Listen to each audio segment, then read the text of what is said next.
So the audio in this video is not great. That's because I thought it would be a good idea to jump the camera with my microphone attached. Easy to guess this did not go to plan. A new microphone will be getting purchased. If you thought I was an idiot before, this should confirm it.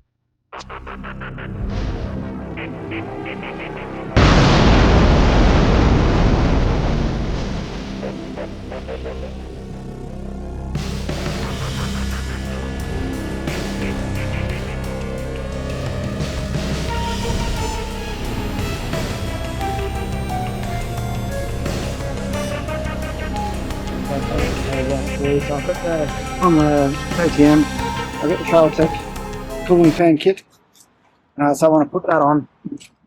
So basically, when temperature gets too hot, fan will kick in, cool my radiator. I need to get the seat off, the tank off, the shrouds off, and then the radiator off, so I can touch it.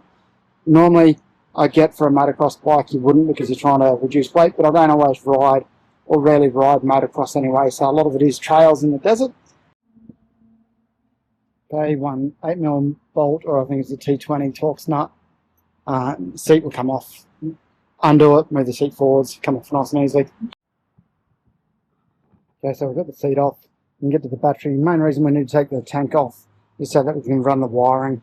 I'm not going to bother. I'm going to take this shroud off, so we've got one bolt here, one bolt here, one bolt here. You can see them on the other side. So 6mm, they're just hand tight. Then this one just holds the seat on, Torx nut. And then two 8mm on the front here. And then once it's at this point, we're just going to slide it back, and it clips on just here. So you can see this clips on this one. So don't pull on it too hard, just slide it back. And it's also got at the back end this tab that clips under here, and just push that tab down to get that out nice and easy. Now, if I need to, I'm going to rotate my tank slightly, but because I've got these crimp leads on, I don't want to unplug them. But what I can do is undo this Torx nut, undo my sensor, hopefully rotate my tank enough without unplugging my fuel lines. Okay, so I've just drained my coolant. Again, 8mm or the Torx nut. It says coolant on it. Easiest way to do is crack it. I've saved my coolant because my bike's brand new, so I want to reuse it. I crack this nut, a little bit will come out, and then once you've got the bottle in place, undo the lid, and that'll depressurize the system, and it'll come out quite quickly. And then you can just tilt the bike over slightly and get the rest out of there. Okay, we'll now get the radiator out of there and fit the fan.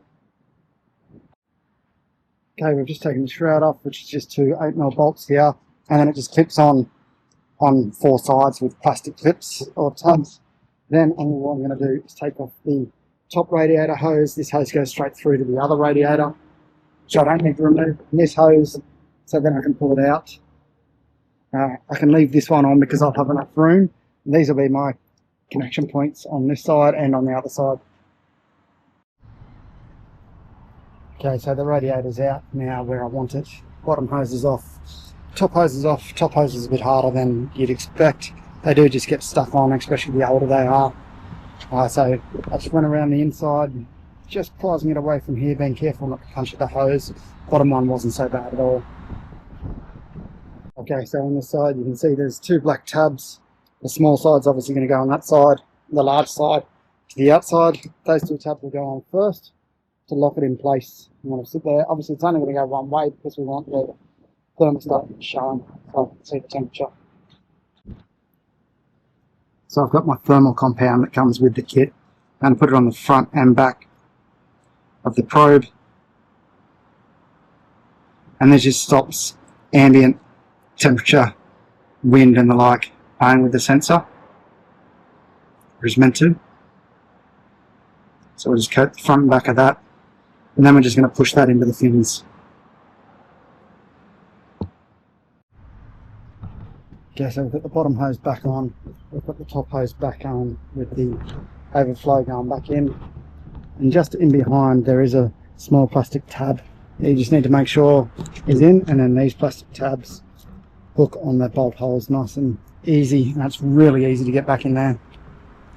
I'll tighten up these and then I'll run my wiring.